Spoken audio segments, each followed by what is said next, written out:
பேக்கரியில் கிடைக்கிற சாஃப்டான பன் ஃப்ரெஷ்ஷாக வீட்டிலே எப்படி பண்ணலான்னு பார்த்துடலாமா? நான் இன்றைக்கி 2 கப் மைதா எடுத்திருக்கேன். இது வந்து 250 கிராம் அளவுக்கு இருக்கும். இது கூடவே வந்து ஒரு அரை கப் அளவுக்கு பால் எடுத்திருக்கேன். இந்த பால் வந்து சூடு பொறுக்கிற அளவுக்கு தான் இருக்கணும். ரொம்ப சூடும் இருக்கக்கூடாது, கம்மியாகவும் இருக்கக்கூடாது. அப்படி இல்லைன்னா ஈஸ்ட் வந்து ஆக்டிவேட் ஆகாது. இது கூடவே வந்து 1 டீஸ்பூன் அளவுக்கு ட்ரை ஈஸ்ட் வந்து நான் ஆட் பண்ணியிருக்கேன். நான் இன்றைக்கி இந்த பிராண்டில் தான் நான் வந்து யூஸ் பண்ணுறேன். இது கூடவே 1 டேபிள் ஸ்பூன் அளவுக்கு சுகர் வந்து ஆட் பண்ணுறேன். நீங்கள் வந்து 2 to 3 டேபிள் ஸ்பூன் வரை ஆட் பண்ணிக்கலாம். இது ரெண்டையும் நல்லா மிக்ஸ் பண்ணி நம்ம ஒரு ஓரமாக ஒரு 10 மினிட்ஸ் வந்து நம்ம அப்படியே விட்டுறலாம். ஸோ இந்த மைதாவில் வந்து 1/4 டீஸ்பூன் அளவுக்கு உப்பு சேர்த்து நல்லாவே மிக்ஸ் பண்ணி வச்சுக்கலாம். ஈஸ்ட் மட்டும் கரெக்டாக நம்ம ஆக்டிவேட் பண்ணிட்டோன்னா பன்னு வந்து ஈஸியாக செஞ்சிடலாம். ஸோ நம்ம ஒரு 10 நிமிஷத்துக்கு வந்து அந்த ஈஸ்ட் வந்து ரெஸ்ட்டு கொடுத்துருந்தோன்னா அது இப்போ எப்படி இருக்குதுன்னு நம்ம பார்க்கலாம். உங்களுக்கு பார்த்தாலே தெரியும் ஈஸ்ட் வந்து எவ்வளோ அழகாக ஆக்டிவேட் ஆகியிருக்குன்னுட்டு. ஸோ இந்த ஈஸ்ட்டை வந்து நம்ம அந்த மைதாவில் ஒன்றா மிக்ஸ் பண்ணி நல்லா பிசைஞ்சிடணும். இந்த மாவு பிசையும் போது வந்து கையில் வந்து ஒட்டுற மாதிரி தான் இருக்கும். கையில் ஒட்டுற மாதிரி இருக்குங்கிறதுக்காக நம்ம எக்ஸ்ட்ரா மாவு சேர்க்குறதோ எக்ஸ்ட்ராவாக இன்னும் பால் சேர்த்து நம்ம பிணையோ இந்த மாதிரிலாம் செய்யக்கூடாது.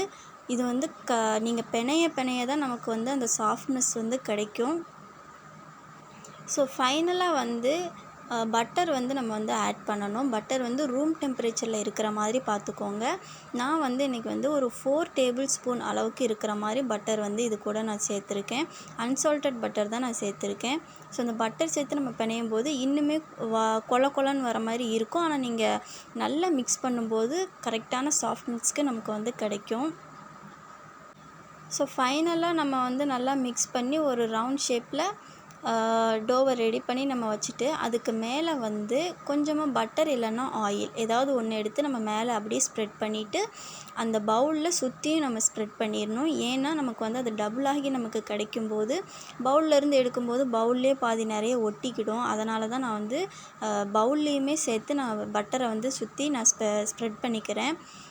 ஸோ இந்த மாதிரி செஞ்சு முடித்ததுக்கப்புறமா ஃபைனலாக கிளிங் ராப் வச்சு நான் வந்து அப்படியே ஃபுல்லாக கவர் பண்ணிடுறேன். கிளிங் ராப் வச்சு நல்லா கவர் பண்ணிவிட்டு இந்த டோ வந்து நமக்கு வந்து டபுளாக நமக்கு கிடைக்கும். அதுக்கு வந்து 1.5 மணிலேருந்து 2 மணி வரை நம்ம அப்படியே ரெஸ்ட்டில் விட்டுறணும். நீங்கள் எதுவுமே பண்ணக்கூடாது.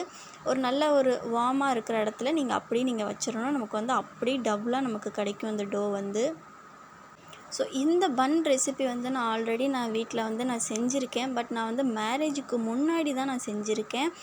அப்போல்லாம் வந்து ஓடிஜி கிடையாது, டின் கிடையாது. நான் வந்து நார்மலாக குக்கரில் தான் நான் அப்போ பேக் பண்ணி எடுத்திருக்கேன். டின்னுக்குமே வீட்டில் இருக்கிற பாத்திரத்தில் வச்சு நான் வந்து செஞ்சேன். அப்போவே சூப்பராக வந்துருந்துச்சு. ஸோ இது வந்து நான் ஓடிஜியில் இதுதான் ஃபஸ்ட் டைம் நான் செய்கிறேன் இந்த பன்னோட ரெசிபி வந்து. ஸோ அந்த டைம் வந்து ஓடிஜி இல்லைங்கிறனால normal sponge cake, marble cake, nankhatai, cookies, க்ரோசாண்ட் இந்த மாதிரி ரெசிபீஸ்லாம் நான் குக்கர்லேயே நான் ட்ரை பண்ணேன் அப்போவே. ஸோ அப்போ வந்து குக்கரில் வந்து டக்குன்னு நமக்கு இத்தனை செகண்ட்லாம் வைக்கணும், இத்தனை மினிட்ஸ்லாம் வைக்கணும் அப்படின்னு எனக்கு கரெக்டாக தெரியும். ஸோ டச் விட்டு இப்போ வந்து ஓடிஜியில் செய்யும்போது இன்னும் வேலை கொஞ்சம் ஈஸியாக இருந்த மாதிரி எனக்கு தோணுது. ஸோ ஒரு 1.5 மணி நேரம் கழித்து இந்த டோவை பார்க்கும்போது அப்படியே டபுளாக நமக்கு வந்து கிடச்சிச்சு. பார்த்தாலே உங்களுக்கு தெரியும் எப்படி உப்பி வந்திருக்குன்னு. ஸோ இந்த டோவை வந்து நமக்கு பாத்திரத்தில் அவ்வளோ ஒட்டலை பார்த்தீங்களா? அந்த பட்டர் வந்து ஸ்ப்ரெட் பண்ணனால தான் நமக்கு பாத்திரத்தில் அதிகமாக ஒட்டலை. ஸோ இப்போ வந்து ஒரு சப்பாத்தி கட்டையில் வந்து கொஞ்சமாக மாவை வந்து ஸ்ப்ரெட் பண்ணிவிட்டு இன்னும் கொஞ்சம் அழுத்தம் கொடுத்து நல்லா பிசைஞ்சு எடுத்துக்கோங்க. ஸோ நல்லா அழுத்தம் கொடுத்து பிசைஞ்சு எடுக்கும்போது இன்னுமே சாஃப்டாக நமக்கு கிடைக்கும். ஸோ இதை வந்து ஒரு 8 பீஸ் வர மாதிரி நான் இன்றைக்கி வந்து கட் பண்ணிக்கிட்டேன். ஸோ இந்த சின்ன சின்ன ரவுண்டை வந்து கிராக் இல்லாமல் நீங்கள் வந்து ரவுண்ட் ஷேப்பில் கொண்டு வரணும். எப்படின்னா அந்த மாவை வந்து உள்ளே தள்ளுற மாதிரி நான் செய்கிற மாதிரி உள்ளே தள்ளுற மாதிரி நீங்கள் செஞ்சுட்டு வந்தீங்கன்னா மேலே வந்து கிராக் இல்லாத மாதிரி மட்டும் பார்த்துக்கோங்க. இந்த மாதிரி செஞ்சு எனக்கு வந்து ஒரு 8 பீஸ் கிட்ட கிடச்சிச்சு. இதை வந்து நான் வந்து 7 இன்ச் டின்னில் வந்து ஆல்ரெடி ஆயில் வந்து க்ரீஸ் பண்ணி வச்சுருக்கேன். அதில் வந்து நான் இந்த மாதிரி கொஞ்சம் கேப் விட்டு நான் வந்து வச்சுக்கிறேன். ஸோ இது எல்லாமே மொத்தமாக ரெடி பண்ணி டின்னில் வந்து நான் செட் பண்ணி வச்சுட்டேன். செட் பண்ணிவிட்டு இந்த டோவை வந்து இன்னும் நம்ம வந்து ஒரு 1/2 மணி நேரத்துலேருந்து 3/4 மணி நேரம் வரை நம்ம அப்படியே ரெஸ்ட்டு கொடுத்துடணும். இதுக்கு மேலே ஒரு கிளாத் விரித்து நம்ம அப்படியே வச்சிடணும், ரெஸ்ட் வச்சுருங்க. நமக்கு அது வந்து இன்னும் டபுளாக நமக்கு மறுபடி கிடைக்கும். இப்போ பார்த்தா உங்களுக்கு தெரியும். ஸோ நல்லா உப்பி வந்திருக்கு. இதுக்கு மேலே வந்து நான் வந்து மில்க்கை வந்து அப்படியே ஸ்ப்ரெட் பண்ணியிருந்தேன். நீங்கள் மில்க்கு இல்லைன்னா பட்டர் இல்லைன்னா எக்கு இது 3ல் எதுனாலுமே நீங்கள் ஸ்ப்ரெட் பண்ணிக்கலாம். 175 டிகிரி செல்சியஸில் 20லேருந்து 25 மினிட்ஸ் வரை நீங்கள் பேக் பண்ணி எடுங்க.